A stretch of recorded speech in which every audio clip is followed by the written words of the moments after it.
Common punctuation marks used. Common punctuation marks used. Obubonero obukozesebwa mu kuwandiika emboozi. Obubonero obukozesebwa mu kuwandiika emboozi. Koma, koma, koma. Akawummuza, akawummuza, akawummuza. It is used to connect sentences together while taking a pause. It is used to connect sentences together while taking a pause. Keeyambisibwa mu kugatta emboozi empanvu nga kaziwummuzaamu. Keeyambisibwa mu kugatta emboozi empanvu nga kaziwummuzaamu. Comma in Luganda is akawummuza. Comma in Luganda is akawummuza, or at times they say akawummuze. Akawummuza or akawummuze. Exclamation mark.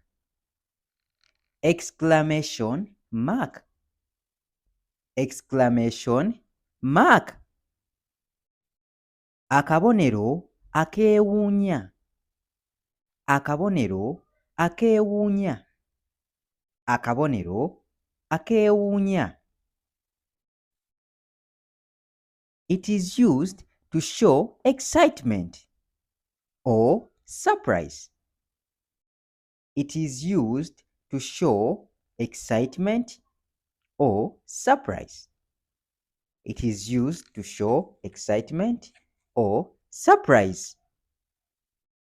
Keeyambisibwa mu kulaga okwewuunya mu mboozi.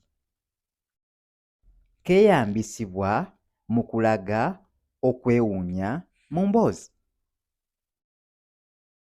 Keeyambisibwa mu kulaga okwewuunya mu mboozi. So exclamation mark in Luganda is akabonero akeewuunya. Question mark. Question mark. Question mark. It is used to indicate that the sentence is a question. It is used to indicate that the sentence is a question. It is used to indicate that the sentence is a question. Question mark in Luganda is akabonero akabuuza. Akabonero akabuuza. Akabonero akabuuza. Kakozesebwa singa emboozi ebeera erina ewabuuza. Kakozesebwa singa emboozi ebeera erina ewabuuza. Kakozesebwa singa emboozi ebeera erina ewabuuza. For example, ekyokulabirako, ani akugambye ojje? Ani akugambye ojje? Question mark. Oba akabonero akabuuza at the end. Ani akugambye ojje and a question mark. Akabonero akabuuza. Semicolon. Semicolon. Semicolon. Semicolon in Luganda is akabonero akamenyi. Akabonero akamenyi. Akabonero akamenyi. Semicolon is used to connect sentences together and shows that the second sentence and the first are related. It is used to connect sentences together and shows that the second sentence and the first are related. It is used to connect sentences together and shows that the second sentence and the first are related. Semicolon oba akabonero akamenyi keeyambisibwa mu kugatta sentensi ebbiri oba ezisingawo. Keeyambisibwa mu kugatta sentensi ebbiri oba ezisingawo. Akabonero akamenyi keeyambisibwa mu kugatta sentensi ebbiri oba ezisingawo. So semicolon in Luganda is akabonero akamenyi. Akabonero akamenyi. Full stop. Full stop. Full stop.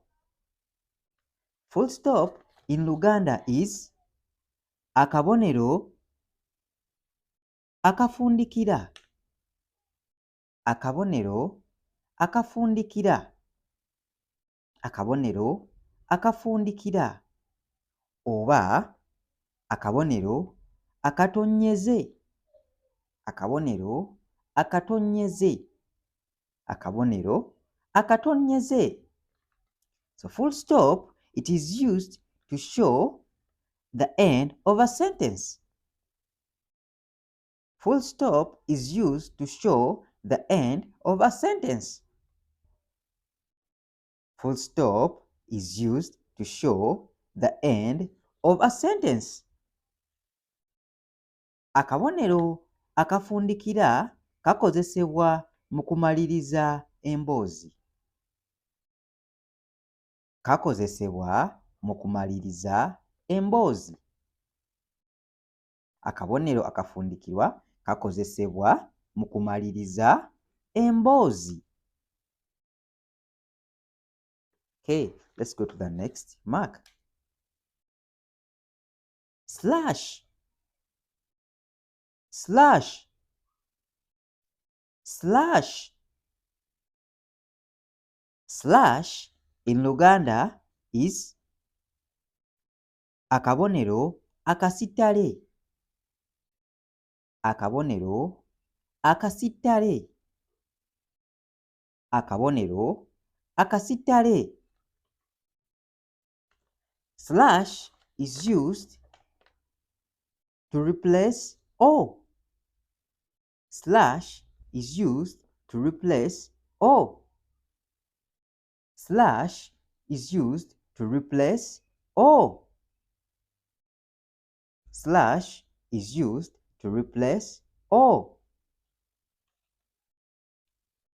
Akabonero akasittale keeyambisibwa mu kifo ky'ekigambo oba. Akabonero akasittale keeyambisibwa mu kifo ky'ekigambo oba. Akabonero akasittale keeyambisibwa mu kifo ky'ekigambo oba. Okugeza omuwala oba omulenzi. Omuwala oba omulenzi. And in English, this is a boy or a girl. A boy or a girl. So instead of using O, you can use slash. Slash in Luganda is akasittale. Akabonero akasittale keeyambisibwa ne mu kuwandiika ennaku z'omwezi. Akabonero akasittale keeyambisibwa ne mu kuwandiika ennaku z'omwezi. It is also used in writing dates. It is also used in writing dates. It is also used in writing dates. keeyambisibwa ne mu computer programming. Akabonero akasittale keeyambisibwa ne mu computer programming. Akabonero akasittale keeyambisibwa ne mu computer programming. So slash is also used in programming. Slash is also used in programming. Okay, thanks very much for watching this video. We shall continue on with more signs in the next video. At Benny Benny, we learn with ease, English and Luganda. And if you're new to this channel, what are you waiting for? Subscribe, like and share. Tukwaniza ku channel eno woba oli mupya, subscribinga, likinga, osharinge. Wano tuyiga Oluzungu n'Oluganda. Tusinkane mu video eddako. Bye bye. Weraba.